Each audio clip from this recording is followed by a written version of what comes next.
Bonjour à tous les deux.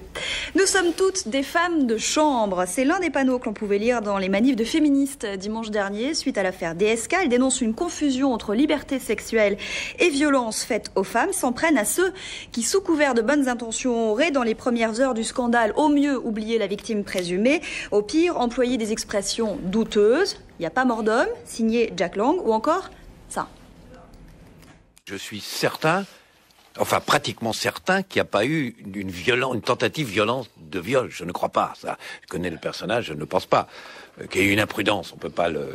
je sais pas comment dire. Un troussage. Il appelait ça une erreur de jugement. Qu'il y ait un troussage de domestique, enfin, je veux dire, ce qui n'est pas bien.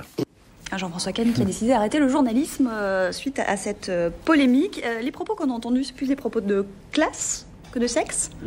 Deux mots d'abord, pardon, sur Jean-François, moi que j'ai accompagné dans tous ces combats journalistiques depuis 25-30 ans, même peut-être, oui, enfin bref, depuis longtemps, et dans tous ces combats contre toutes les injustices, et c'est terrible d'entendre en boucle ces phrases qui sont à l'opposé et qui traduisent comme ça, il l'a dit lui-même qu'ils étaient inacceptables. Pourquoi ils sont inacceptables? Parce qu'ils traduisent un mépris de sexe et un mépris de classe.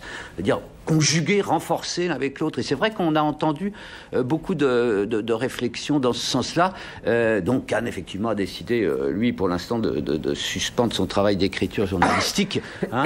Et c'est vrai aussi, alors qu'on a découvert beaucoup de choses surprenantes à cette occasion-là, notamment toute la droite et Éric Zemmour se faire les défenseurs du féminisme par le biais suivant. Je terminerai par le biais suivant que reprochant au fond, à la gauche, les uns et les autres, hein, Éric, j'ai entendu, Éric, reprochant à la gauche de ne pas avoir été du côté des femmes comme ils le sont dans leurs propos. C'est-à-dire, il y a une façon de souligner cette contradiction-là. Alors, je termine et je vais laisser passer la parole à Éric qui s'étouffe d'indignation. Mais en tout cas, on a bien eu la démonstration avec toutes ces réflexions de ce que, au fond, expliquait Éric était des billevesées, à savoir le triomphe du féminisme depuis des années. On voit bien a été marqué, et c'est intéressant de voir que peut-être qu'on va enfin vivre un moment du féminisme qui est une avancée, qu'il y a des inégalités, mais terribles, qui sont à la fois culturelles, sociales, sexuelles, et qui se manifestent, qui se revendiquent là du coup, et on est en train de changer, j'espère, en tout cas d'époque. Éric. Le défenseur du féminisme. Rire, ce n'est pas approuvé. S'esclaffer devant les contradictions des contradictions de gens qui vous ont insulté pendant des mois, vous ont traité plus bactère, les voir pris le nez dans leur fange contradictoire, ce n'est pas approuver des adversaires politiques. C'est au contraire montrer... C'est soutenir une cause, celle de l'égalité, tout coup. Non, mais l'égalité, ça n'a rien à voir avec le féminisme. Le féminisme est à l'égalité ce que le communisme est à l'égalité. Tout ça, c'est des mais non, pas du tout. C'est des idéologies égalitaristes qui se retournent contre les intéressés. Je maintiens ça. Donc voilà. Ce que je dis, c'est que j'ai le droit de me moquer de gens qui jouent les censeurs et les donneurs de leçons de morale depuis des décennies et qui sont pris là en flagrant délit de dire le contraire de ce qu'ils disent dans leur discours policé. Mais pardon, sur ce point, te moquant, tu soulignais ainsi que le sexisme et le machisme le plus archaïque étaient très répandus et beaucoup plus que ce que tu le disais. Pour moi, le sexisme et le machisme n'existent pas. Ce sont des termes idéologiques ostracisant un comportement masculin authentique, naturel. Il y a une nature masculine comme il y a une nature féminine. La domination masculine serait naturelle. Oui, la domination sexuelle est ancrée, mais que ça te plaise ou non. Oui, c'est ça, depuis le temps de l'écueillette et de la chasse. C'est comme ça. Oui, depuis le temps de la chasse. C'est la marque de la civilisation. Non, la civilisation, ce n'est pas nier les millénaires. La civilisation, c'est justement prendre acte des millénaires de formation du cerveau de l'humanité. L'humanité, elle s'est construite au fur et à mesure. C'est pas faire table rase. C'est pas 89, la civilisation. C'est pas table rase. Le progrès n'a pas de sens, donc il faut rester à l'état de l'homme des cavernes. C'est une autre discussion, on l'a déjà eu ici. Je ne crois pas au progrès moral. Je crois au progrès technique, pas au progrès moral. Il y a une très jolie phrase d'Anatole France qui dit « Quand je vois disparaître une religion, je m'inquiète parce que celle qui va suivre sera pire que celle qui est disparue. » C'est exactement ce que je pense du féminisme et des autres. Donc, moi, simplement, ce que je voulais dire, c'est que là, il y a... Mais ça sera pire parce que c'est un peu encore plus contraignant. On le voit là. Je vous donne un exemple. Plus contraignant. Oui, mais bien sûr, il n'y a pas plus puritain et contraignant que le féminisme actuel. On le voit avec aux États-Unis. On le voit. Avant, mais bien sûr. Mais enfin, c'est évident. Dans quel monde fantasmatique mais pas du tout. Tu ne vois pas ce qui se passe aux États-Unis. Mais si, je le vois. Qui interdit toute relation, qui contrôle toute relation. Le résultat, c'est que à New York, tu as 5 femmes seules pour un. Il y a des chiffres terribles. Mais pourquoi pas le féminisme en France et pas le féminisme aux États-Unis? Le féminisme en France est plus complexe, je vous l'accorde. Mais il n'est pas moins travaillé par des pulsions, je dirais, castratrices et pour le moins. Et quand on voit ce qui se passe avec Strauss-Kahn, c'est très révélateur, symboliquement. Avant, c'était la sexualité des femmes qui était diabolisée. Et c'est elles qui étaient censées attirer, être le diable. Et quand elles avaient fauté, quand elles avaient contribué à faire fauter l'homme, elles étaient envoyées au couvent. Et aujourd'hui, on voit bien que le diable, et ça fait des années que je dis ça, j'ai écrit, etc., c'est la virilité, c'est la sexualité masculine, c'est les pulsions violentes, parce que je ne nie pas qu'elles existent, mais c'est elles qui sont diabolisées désormais. Vous savez que la moitié aujourd'hui des prisonniers en France le sont pour des délits et des crimes sexuels. Il y a une obsession sexuelle aujourd'hui à l'encontre de la sexualité masculine. Et aujourd'hui, le couvent... C'est la meilleure prise en compte d'un certain nombre de délits. Le couvent, non, la justice... Mais non, la justice fait des choix dans l'histoire. Elle dit le droit, elle ne dit pas le vrai ou le juste. Elle dit seulement le droit. Et le droit est le reflet, moi je suis un marxiste, pas comme toi, le reflet des rapports de force.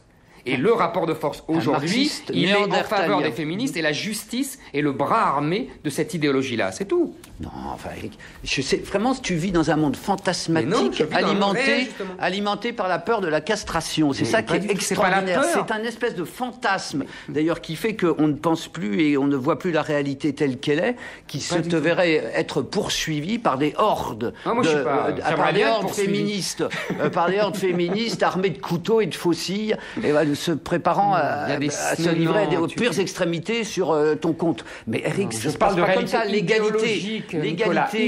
l'égalité qui est en marche et qui a beaucoup de terrain à parcourir. Vraiment, c'est absolument pas ça. Je veux dire, et c'est le féminisme, nom d'un chien. Qu'est-ce qu'il a comme avancée à faire pour arriver à une égalité salariale, pour arriver à une égalité politique? On a l'impression que les féministes trentenaires se rendent compte, ou ont l'impression que leurs aînés leur ont laissé un mirage en héritage. Oui, je pense qu'en tout cas, il y a un basculement là qui est en train de se produire depuis 2-3 ans, qu'Éric a du mal à voir, parce qu'au fond, il a un fantasme de féministes au pas de charge, des hordes, comme je le disais, alors qu'il y a eu vraiment une chute du mouvement féministe qui s'est perdu dans les méandres de la psychologisation il y a 10-15 ans, et qui ont laissé en cours de route les revendications sociales et de travail égal, salaire égal, aussi bien que le partage des tâches domestiques, aussi bien qu'idéologique, aussi bien que fantasmatique. Quand on voit qui tient les leviers de pouvoir aujourd'hui, Eric, il me fait hurler de rire avec son histoire de castration. Prenons les directions des médias ou des grandes entreprises. Elles sont toutes tenues, même si les femmes ont pris des places particulières, on peut le voir dans les grands reportages, très importantes. À Marianne, pour ne pas parler d'Italie ou du Figaro, ce sont des hommes qui tiennent tous les leviers de pouvoir. Alors Eric peut bien crier, on est castré, ou il y a maman bobo. Dire c'est faux. Pardon. Faut qu'on avance. Pardon, ça y est, je commence à faire les ailes. On va parler d'une femme. Tenez. Mais oui, c'est lié. L'un de ses atouts. Christine Lagarde pourrait bien remplacer Dominique Strauss-Kahn à la tête du Fonds monétaire international. La ministre de l'économie s'est portée candidate. Elle a soutien des Européens. En France, François Bayrou, on l'a entendu cette semaine, ne veut pas verser dans le consensus. Le Parti socialiste a porté plainte contre Madame Lagarde devant la Cour de justice de la République il y a 3 semaines. Et aujourd'hui, le Parti socialiste et ses principaux dirigeants la soutiennent. Quelle est la logique de tout ça ? Quelle est la cohérence ? Comment vous voulez que les gens s'y retrouvent ? En tout cas pour moi, c'est une interrogation et je ne me joindrai pas au cœur des ovations.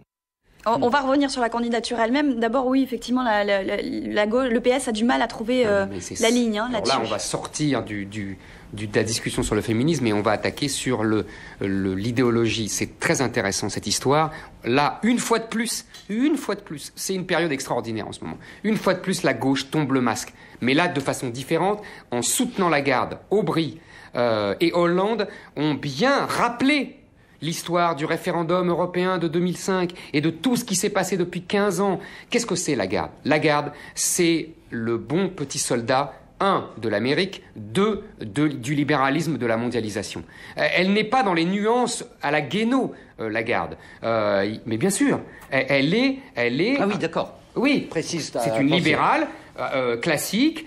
Tempérée, a-t-elle dit. Oui, tempérée par quoi? Je sais pas trop. Voilà, on sait pas quoi. Mais là-dessus, mais en tout cas, c'est un bon petit soldat de l'Amérique, et c'est un bon petit soldat de l'occidentalisme, et c'est un bon petit soldat de la mondialisation. Donc c'est pour ça que les Américains vont la laisser revenir, alors que moi j'étais persuadé qu'ils voudraient plus de Français. Mais là, une Française pareille, c'est Byzance pour eux. Et le PS, en la soutenant, d'ailleurs, ils ont compris leur erreur. C'est exactement comme les soubrettes, de New York. C'est la même chose. Ils tombent le masque. Ils montrent en fait que leur réalité, c'est cette soumission à Washington et au libéralisme et à la mondialisation. C'est ça le grand fait de la semaine. Mais je vais surprendre Eric dans un premier temps, c'est que je suis d'accord avec lui. C'est-à-dire, tu vas avoir du mal à dire le dans un contraire. premier temps, une seconde, c'est qu'effectivement, eh bien, ça exprimait aussi un malaise. Ce qui est intéressant, ce qu'il n'a pas dit aussi, c'est que ça exprimait le malaise après l'affaire DSK et le souci aussi de présidentialisation qu'a eu Martine Aubry, qui a voulu parler au nom de la France et pas seulement au nom du Parti socialiste. Et puis aussi les femmes. On en revient à la discussion du début, mais non, c'était pas tout à fait la discussion du début, parce que là, le femme était un élément de langage. C'était pas, au fond, il y a rien de féministe vraiment mais c'est le fait qu'il y ait des femmes dans cette candidature. Mais je crois qu'Éric néglige un point important, c'est que justement, il y a eu un second temps dans la réaction socialiste et qu'une opposition s'est manifestée qui était muselée ou contenue jusqu'ici par Strauss-Kahn, qui était une promesse d'essayer de régulariser la mondialisation. Or, cette fois-ci, ce qu'Éric ne voit pas, c'est que comme ce sera une libérale à l'américaine, je te rejoins, qui sera à la tête du FMI, on va avoir une radicalisation d'un certain nombre de positions qui étaient en gestation au sein du Parti socialiste contre une mondialisation à tout crin, et pour des positions comme celle de Montebourg ou d'autres qui sont effectivement beaucoup plus en avance. Alors il fait le canard là, comme ça là, derrière les voitures, se moquant, mais je pense qu'il faut qu'il voit l'histoire en dynamique pour une fois et pas seulement en statique. Allez, Eric. Non, mais ça m'amuse parce que c'est toujours la même chose avec la gauche. C'est uniquement des questions de clan. Quand c'est un membre du clan comme Strauss-Kahn, alors là, on lui trouve des vertus régulatrices. Arrêtons ce cirque.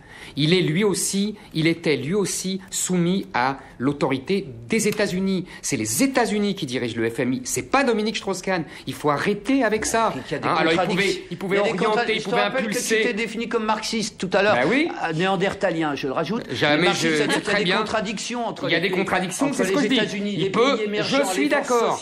Les peuples qui n'en veulent plus. Je suis d'accord. Il y a des contradictions, mais historiques. Je suis d'accord. Mais celui qui avait et qui a toujours le dernier mot au FMI, ce sont les États-Unis. Ouais, que ça soit Strauss-Kahn, Lagarde, Tartampion, c'est la même chose. 17% des droits de vote, c'est historiquement aux oubliettes de l'histoire, pas aux oubliettes, en tout cas condamnés par l'histoire, je crois, dans 10 ans, 15 ans. Allez, FMI, affaire Strauss-Kahn.